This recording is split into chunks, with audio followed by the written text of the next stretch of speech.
Alrighty, Dexter. Hey, could you? This is the inaugural Be True to You weekend, and can you explain a little bit more about what events are happening and how you put it together? All right, so the Be True to You weekend, it's an awesome retreat weekend. It's designed for LGBT and trans folks to come out, have a good time, and just be themselves. So we went with a series of events between the National Trans Sports Association, MSM and Trans Lives Matter, and several community partners to basically host like a mini Pride. Like, let's get excited before Pride. And so we're doing 3 days of events. We kick it off with a cookout at our partner ETSI, so Empowering Transgender Services Health Clinic in Hampton. They're going to be doing the cookout kickoff. So we're going to start there. If you're a trans person, you can come through and get a free haircut or get free braids. Just bring your own hair. So there'll be free food for all friends, family, allies to come on out and see the space, especially if you live on the peninsula, because there are resources for us on the peninsula. Mhm. And then Saturday morning, we have two events happening. The first is going to be the Community Day. It's the This Is Us Community Day. It is in co-sponsorship with the LGBT Life Center, and it's going to be held at Norfolk Indoor Sports. Thanks, friend. And so we will be at Norfolk Indoor Sports. They are an amazing sports facility that usually works with like the youth and some of the leagues that do games. So we Where's that were, in the city? that is on West 22nd Street in West Norfolk. 22nd. Yes, it's like an 8,000 square building. So what it's going to be what I call Pride inside. So we're going to have tabling, and then there's a small netted section for us to have field day and yard games. So they can play cornhole, they can play dodgeball, they can play football. And the best part is it's netted, so you're not going to get hit. So it's like, bring the kids, have a good time. We're having Pride inside. We might be outside, but we're having Pride inside. So that's the first event. It's an all ages event. And what's If the time for you're that again? 11 a.m. to 2 p.m. Okay. on Saturday. Now, if you are into drag and you want to have a good old drag time on Saturday, there is a brunch in Portsmouth called the Supreme Invasion Brunch, hosted by J. Smith Entertainment. They will be having that brunch from 12 to about 3 o'clock. And I believe it's 18 and up, or you can bring youth because they have a full buffet. So when that brunch, you get a buffet, drinks, and a cellar show. So those are the two Saturday morning events that happen. You can do either one. I'm gonna be at both because I'm performing in the second one. And then the main event of the entire weekend is the trans ball. We are so excited. It's Virginia's first trans themed ball. We are giving away $12,000 in cash prizes, $30 to get in. And we have called people who've laid the groundwork all the way to new folks to come out, show what they got. The categories are Bring It in Trans Flag colors. So we have 28 categories, which means everybody has a chance to come up, show out, and show what they got, and be able to support with the unified theme of the trans flag in honor of Trans Day of Visibility, which will be on March 31st. So this weekend also kind of gets to highlight basically the power of our trans community. And so we get to have the ball. The ball starts, the doors open at 3. The ball itself will start at 5. And this will last up until about 1 o'clock in the morning. Now, there's some people who I know are still going to be awake. They're going to be like, I'm not ready to go home. I am still excited. So we have the after party at the spot. So a beautiful place called Horace Hookah Lounge is helping us. The ball will be in Portsmouth at Portsmouth Towers Auditorium. That's on Missy Elliott Boulevard. Free parking, it's all set up there. The after hour spot is 7 minutes up the street at Horace Hookah Lounge. And so that's 10 to get in before 1, 10 to get in before 2, and then 20 after that before 2. It's a hookah lounge, so you can buy hookah. It's BYOB if you would like to come and bring your own, but it's a great place to go and decompress after the ball, be able to talk, have a good time, Sounds like and you're having a we'll be long open. it's a long night, yeah. Yes. Oh, it gets better. They're open till 5. So normally they'll be open till 2, but they will stay open till 5 just for us for this night so that we have a safe place to go in case, especially because some people will be riding back the next day. And then we will be wrapping it up on Sunday. We have a partner brunch with Johnny and Carlos, and their brunch is the Beauty from Ashes brunch with a variety of trans entertainers. So that will be Sunday from, again, I also believe 12 to about 3 o'clock, 12 about 3. And it's a brunch included.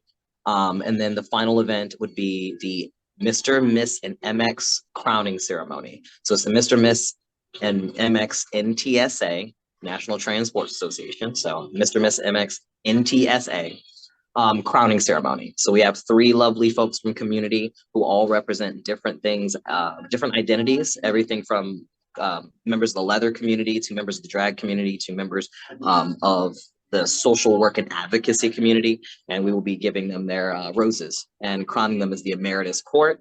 And it's also in conjunction with 37th and Zen's karaoke night. So it's kind of like the NTSA invades karaoke meets the crowning ceremony. So there Where's will this? be some Where's that one being held? 37th and Zen. So they 37th. come out and do karaoke and watch a crowning. That's cool. How many do you expect on certain events, like the ball, for example? So, the ball, we are definitely aiming for like 500 to 600. Originally, Oh, wow. we were thinking of maybe about 2 to 3, but with the level of interest, it's been amazing. We had 10 tables. We have people still trying to book tables. We have quite a few. And the exciting thing about this ball is that it's not just the community that typically goes. So the partner that I have with this, who is Orlando Williams, normally he's a promoter in the area and he normally does balls. And so there's a particular demographic that typically comes to this. And so we kind of combined forces to host this event. And my goal was to bring a lot of people who've never experienced ballroom. So I'm bringing a lot of first-time folks, a lot of allies, a lot of people who've seen it and have wanted to be in that space but never had access. And so it's going to be a genuine melting pot of experience. And the other event weekend, I had anywhere between 50 to 100 plus. I'm hoping for Community Day. My goal is about 200 throughout the time of coming in and out.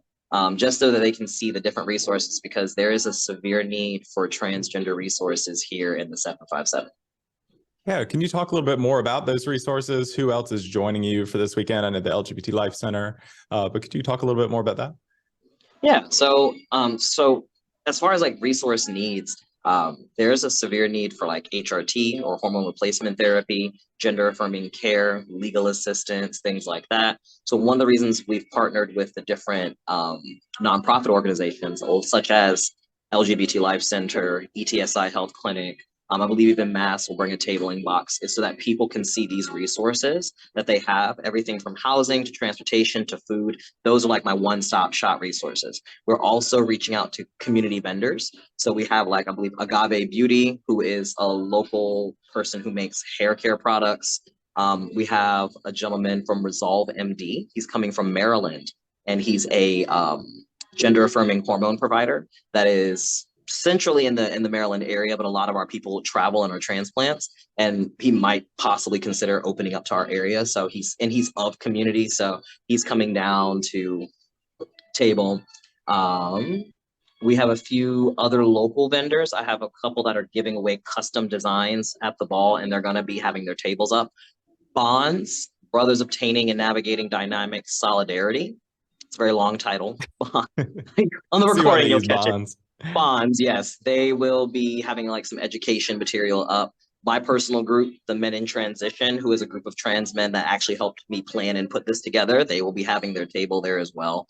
I think I have about 13 vendors that have like signed up. So it's quite a list. The college campuses are trying to swing through. So I know that NSU Spectrum and ODU Saga wanted to make sure that they had a table out, because we want to make sure that the students can come out and see that this is their community. So it's a lot. And how did you get involved yourself? So it all started with a football team. I am the president of the National Transgender Sports Association, and this is kind of like my brainchild with my friends. So we wanted to start a football team last year of trans men. And being adults, you kind of had to start doing math and realize that, you had to afford certain things, and it started to add up. So in the process of trying to create this experience, we were afforded the opportunity to possibly play, but possibly have to play on a girls' team, which then opened up this serious need for like, we really need space in our community to highlight our community, although football might not be the best method right now. And so I eventually partnered with the president of the WTFL. His name is Terry McGriff. And he was like, hey, I really think you guys got something pretty exciting going on here, like a place for transgender folks to actually have their own sports. Like, I feel like that would be necessary. And given the political climate of more laws coming out to restrict transgender youth, and even adults, in playing in certain sports or in the sports of their gender designation versus their gender lived experience, us having a place where our records matter, a hub for us. I started the football team with Javen Whitehead, aka Lux. And one of the things we had talked about was making sports league for trans men being the hub. And it's kind of like, you know, no rights for some of us if there aren't rights for all of us. So what started off as just trying to help our brothers turned into this beautiful experience of how can we highlight our community so that way we can get more resources to help us. And so the National Trans Sports Association was born, and the goal of highlighting ballroom as a trans sport. Like ballroom is highly athletic, it's highly competitive, and it is essentially a sport. And so one of our big missions is to not only highlight ballroom as a sport, but to bring it to an elevation where it is recognized for athletic prowess and bravado that it takes to be able to do this. This is a discipline. And so we want to be able to highlight that in addition to making connections with other LGBT and even straight organizations to provide space for transgender athletes. So, yeah. That sounds cool. And the ballroom dancing, will you be doing that at the gala at the?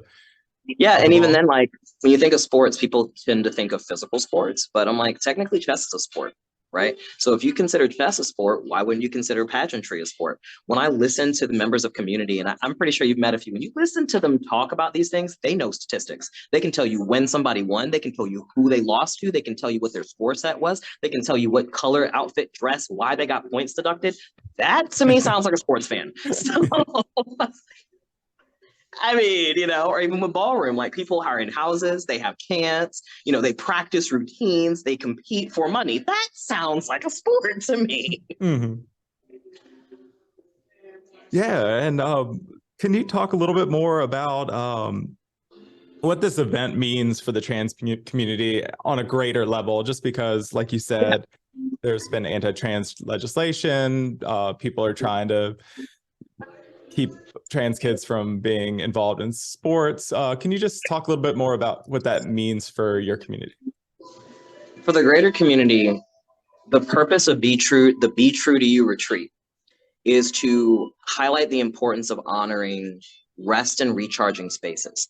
Whenever trans folks are together, right? Whenever we take any marginalized community and we create space for them, that space is heavily educational. We center it around achieving the goal for the person that creates the space, which is usually a funder. So in some capacity, there is an educational, there's a data, there's an expectation of, you know, you got to give something to get something. And again, there's stigma. We need to highlight the inequities and injustices. If the only time that we get together is to highlight the hurt in the community, at what point do we get to celebrate our lived experiences? And so this weekend is designed to say part of being you, just being you, being normal, right? Being a person, being a community is having a space where you don't always have to be educated and learn. You actually just have social spaces. We are highlighting our culture and being able to share this shared experience with our allies, our friends, and the new generation of folks that are coming out, that it's like, this is a part of your culture. You come out as trans, ballroom is a part of your culture. And for many people who don't have access to their families anymore, they've lost connections to their traditions, this is something that your identity gives you access. This is a part of your history. We get to highlight that and connect this to people who don't know. And for many people, they need a grounding. They need some kind of place. But it's a reminder, be true to you. That's all you have to do. I'm not asking you to come out here and do anything else for me. Be true to you. Or in this case, dare to be different. Dare to be you. And just kind of expanding off of that, what's the main thing you hope just the general public will understand more about the trans community through this event and just in general? What would you like to say? Actions speak louder than words. And when you spend time with us, you'll start to realize that we're no different. Kind of like, have you ever seen The Lion King 2? It's like the final scene and they realize like, wait a minute, we look alike? It's that same thing. We are the same. It's not that different. And sometimes it's not about telling people. You can't tell people your message. Sometimes you got to show them. So when you can party alongside someone, when you can dance alongside someone, when you can learn a new skill alongside someone, when you watch somebody do something they've never done before, you're more invested in watching them be successful. Then it's not about the things that separate us. It's about the things that combine us.